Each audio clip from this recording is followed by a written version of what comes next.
প্রিয় ছাত্রছাত্রীরা, আজকে আমি তোমাদেরকে এই ভিডিওর মাধ্যমে ক্লাস 6 এর পরিবেশ ও বিজ্ঞানের যে সমস্ত প্রশ্নগুলো দেওয়া হয়েছে সেকেন্ড সামেটিভের জন্য অর্থাৎ দ্বিতীয় পর্যায়ক্রমিক মূল্যায়নের জন্য পরিবেশ ও বিজ্ঞানের 6 নম্বর স্কুল পেজ নম্বর 215 সেখানে যে সমস্ত প্রশ্নগুলো দেওয়া হয়েছে সমস্ত প্রশ্নের উত্তর আমরা আলোচনা করবো আজকে এই ভিডিওর মাধ্যমে। তোমরা ভিডিওটা শুরু থেকে শেষ অবধি অবশ্যই দেখবে এবং চ্যানেলে যদি নতুন হয়ে থাকে অবশ্যই তোমরা চ্যানেলটাকে সাবস্ক্রাইব করে রাখবে পরবর্তী যে স্কুলগুলো আছে সেগুলোর প্রশ্ন উত্তর পাওয়ার জন্য। এবং এর আগের যে স্কুলগুলো ছিল সেগুলোর প্রশ্ন উত্তর আমরা আলোচনা করে দিয়েছি, তোমরা প্লেলিস্ট থেকে সেই প্রশ্ন উত্তরগুলো পেয়ে যাবে, সেখান থেকে দেখে নিও সেই প্রশ্ন উত্তরগুলো। আজকে আমরা আলোচনা করবো এই 6 নম্বর স্কুলের প্রশ্ন উত্তরগুলো পেজ নম্বর 215। তো এখানে দেখো যে প্রশ্নগুলো দেওয়া আছে 6 নম্বর স্কুলের, এই প্রশ্ন উত্তরগুলো পিডিএফ তোমরা পরবর্তীতে আমাদের টেলিগ্রাম চ্যানেল থেকে পেয়ে যাবে। ডেসক্রিপশনে আমাদের টেলিগ্রাম চ্যানেলের লিঙ্ক দেওয়া আছে, সেখানে তোমরা যুক্ত হয়ে যাবে, তাহলে পিডিএফগুলো তোমরা পরবর্তীতে সেখান থেকে পেয়ে যাবে। তো এখানে দেখো যে প্রশ্নগুলো আছে, একের দাগে কী বলা আছে দেখো, সঠিক উত্তরটি নির্বাচন করো। একের দাগে একের প্রশ্ন, প্রদত্ত কোনটি মার্বেল পাথরের উদাহরণ।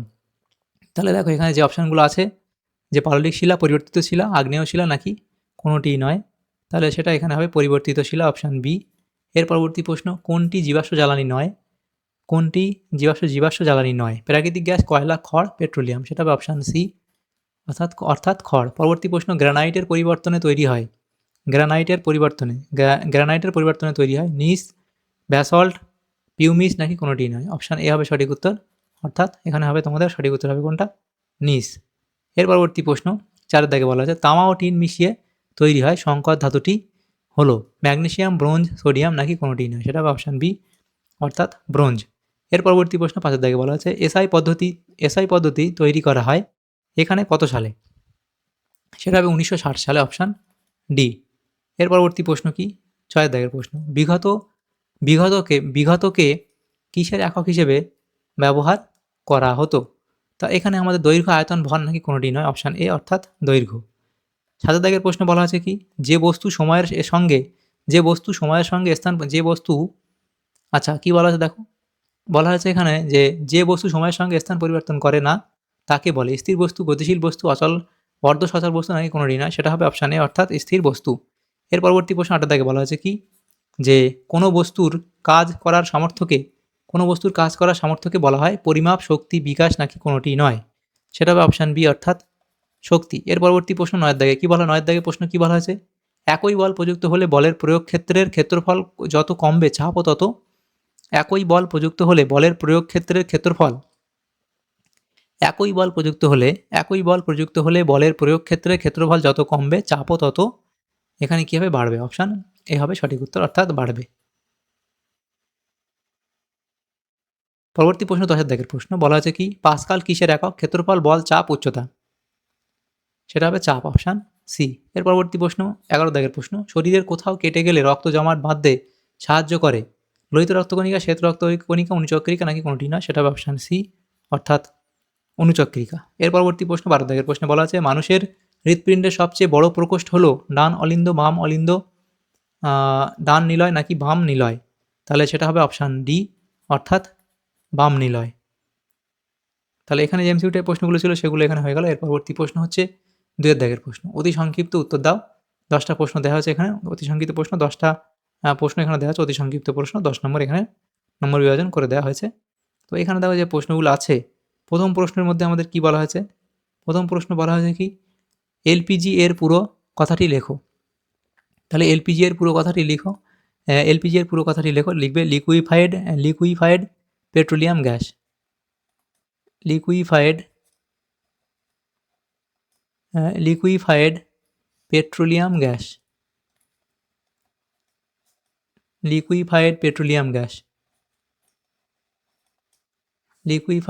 আচ্ছা এখানে লিখতে সমস্যা হচ্ছে, আমরা এটা এখানে লিখে দিই, হচ্ছে লিকুইফাইড পেট্রোলিয়াম গ্যাস। এই 1 দাগের প্রশ্ন উত্তরটা এখানে লিখে দিই,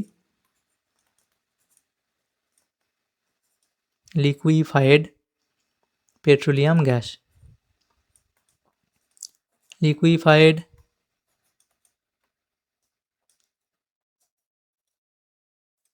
পেট্রোলিয়াম গ্যাস।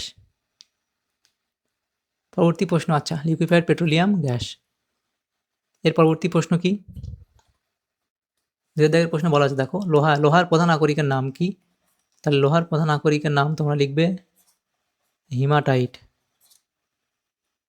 এর পরবর্তী প্রশ্ন কি বলা আছে দেখো, যে মৌলিক বা প্রাথমিক রাশি কী? মৌলিক বা প্রাথমিক রাশি কী? লিখবে যে সমস্ত রাশি অন্য কোনো রাশির উপর নির্ভর করে না এবং যাদের সাহায্যে আচ্ছা লিখে দিই, যে সমস্ত রাশি অন্য কোনো রাশির উপর নির্ভর করে না। যে সমস্ত রাশি অন্য কোনো রাশির ওপর অন্য কোনো রাশির ওপর নির্ভর করে না।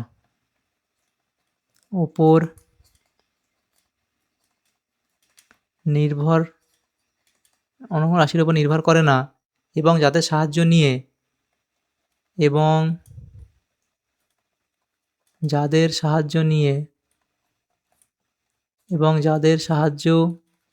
নিয়ে অন্য রাশি গঠন করা যায়।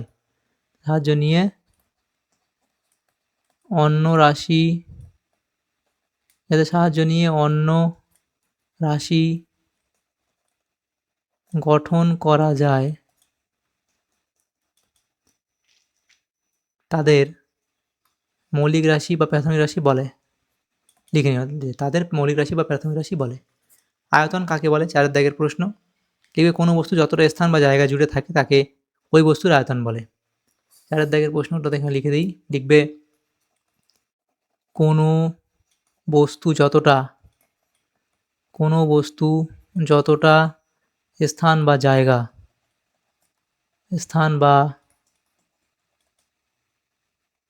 কোনো বস্তু যতটা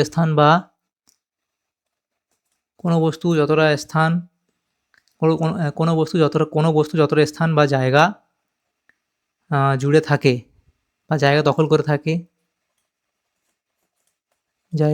থাকে, তাকে ওই বস্তুর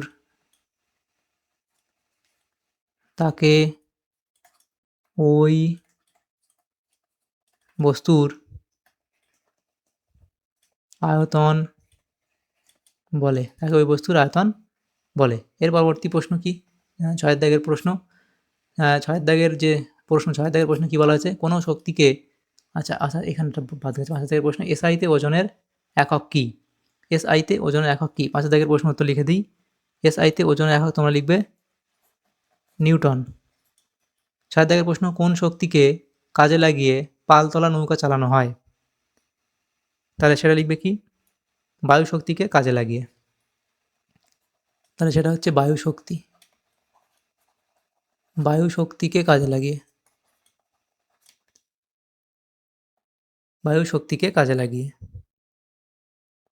তাহলে বায়ু শক্তিকে কাজে লাগিয়ে পালতোলা নৌকা চালানো হয়। পরবর্তী প্রশ্ন, 1 কিলো পাস্কাল সমান কত পাস্কাল? 1 কিলো পাস্কাল সমান 1000 1 কিলো পাস্কাল সমান 1000 পাস্কাল। এটা হলো। এর পরবর্তী প্রশ্ন 8 দাগের প্রশ্ন, কোনো তরলে যদি 2 স্থানের চাপ অসমান হয় তাহলে কি হবে?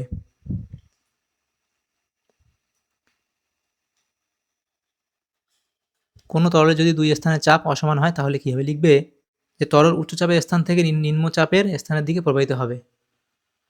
তাহলে এই 8 দাগের প্রশ্ন উত্তরটা এখানে লিখে দিই।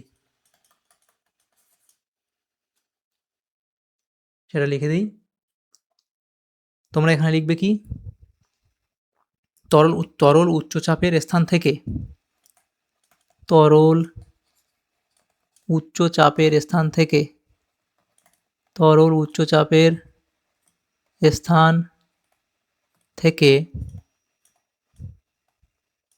নিম্নচাপের স্থানের দিকে প্রবাহিত হবে। নিম্নচাপের স্থানের দিকে প্রবাহিত হবে। তাহলে এটা হয়ে গেল। এর পরবর্তী প্রশ্ন কি? এর সাথে আরও লিখতে পারো যে যতক্ষণ না উভয় স্থানের চাপ সমান হয়। এটা তোমরা লিখতে পারো। এর পরবর্তী প্রশ্ন কি? মানে এর সাথে তোমরা লিখতে পারো যে যতক্ষণ না উভয় স্থানের চাপ সমান হয়। তাহলে এর সাথে লিখতে পারো যতক্ষণ না উভয় স্থানের চাপ সমান হয়। পরবর্তী প্রশ্ন, মানুষের বুকের মাঝখানে অবস্থিত শক্ত হাড়টিকে কি বলা হয়? তাহলে লিখবে স্টারনাম। তাহলে তাকে কি বলা হয়? স্টার নাম। আচ্ছা, এখানে লিখে দিই, তাকে বলা হয় স্টার নাম। স্টার নাম বলা হয়। এর পরবর্তী প্রশ্ন 10 দাগের প্রশ্ন। 10 দাগের প্রশ্নতে বলা আছে আমাদের হাঁটুতে বা কনুইতে কোন প্রকার অস্থিসন্ধি থাকে? লিখবে হিঞ্জ সন্ধি থাকে। হিঞ্জ সন্ধি, হিঞ্জ সন্ধি থাকে। 3 দাগের এখানে দেখো এই প্রশ্নগুলো ছিল, নিম্নলিখিত প্রশ্নগুলির উত্তর দাও। তো প্রথম প্রশ্ন হচ্ছে পাললিক শিলা কীভাবে তৈরি হয়? তো এখানে তোমরা সেই উত্তরটা লিখবে এই অবধি, এবং পরবর্তী প্রশ্ন 2 দাগে কোনো ধাতুর আকরিক বা ওর বলতে কী বোঝায়? সেটা তোমরা অবধি লিখে দেবে এই 2 দাগের প্রশ্ন উত্তরটা। এর পরবর্তী প্রশ্নগুলো দেখো কী বলা হয়েছে। 4 দাগের প্রশ্ন, 3-4টি বাক্যে উত্তর দাও। এই প্রশ্নগুলো আমরা আলোচনা করবো, এই 8টা প্রশ্ন 3 নম্বর করে দেওয়া হয়েছে। তো প্রথম প্রশ্ন এখানে দেখো 4 দাগের 1, গড় সৌরদিনের সাহায্যে কীভাবে ঘন্টা, মিনিট ও সেকেন্ড মাপযোগ করা হয়? তা লেখো, এই অবধি লিখবে। পরবর্তী প্রশ্ন, এসআই এককগুলি প্রচলনের দরকার হয়েছিল কেন বলে তোমার মনে হয়? এটা লিখবে। পৃথিবীতে সব খাবারের শক্তির উৎস সূর্য, উক্তিটি ব্যাখ্যা করো। 4 দাগের প্রশ্ন দেখো কী বলা আছে। একটি ট্রফিক লেভেল থেকে অন্য ট্রফিক লেভেলে শক্তি স্থানান্তরের সময় শক্তির অপচয় হয় কেন? সেটা অবধি লিখবে। এর পরবর্তী প্রশ্ন বলা আছে দেখো যে 5 দাগের প্রশ্ন, বিছানার ওপর টান টান করে পাতা চাদর একটানে তুলে ফেলা যায় না। চাদরের কিছুটা অংশ বিছানার সঙ্গে লেগে থাকতে চায়, এর কারণ কি? সেটা লিখবে এই অবধি তোমরা লিখে দেবে। পরবর্তী প্রশ্ন, কি নদীর বাঁধের তলদেশ চওড়া হয় কেন? সেটা অবধি লিখবে। এরপরে ধমনী ও শিরা কাকে বলে? তাহলে ধমনী কাকে বলে, শিরা কাকে বলে লিখবে। এবং দ্বিপত্র কবাটিকা কোথায় থাকে? তাহলে দ্বিপত্রিকা কবাটিকা কোথায় থাকে সেটা লিখবে। পরবর্তী প্রশ্ন 8 দাগের প্রশ্ন, মানুষের ফুসফুসের রং কেমন হয়? তাহলে মানুষের ফুসফুসের রং কেমন হয় লিখবে, এবং ফুসফুসের কাজগুলি লেখো। তাহলে ফুসফুসের কাজগুলো লিখবে। এর পরবর্তী প্রশ্ন কি? আচ্ছা, তাহলে দেখো এখানে আমাদের যে সমস্ত প্রশ্নগুলো ছিল ক্লাস 6-এর পরিবেশ ও বিজ্ঞানের যে প্রশ্নগুলো ছিল 6 নম্বর স্কুলের সমস্ত প্রশ্নের উত্তর আমরা আলোচনা করলাম।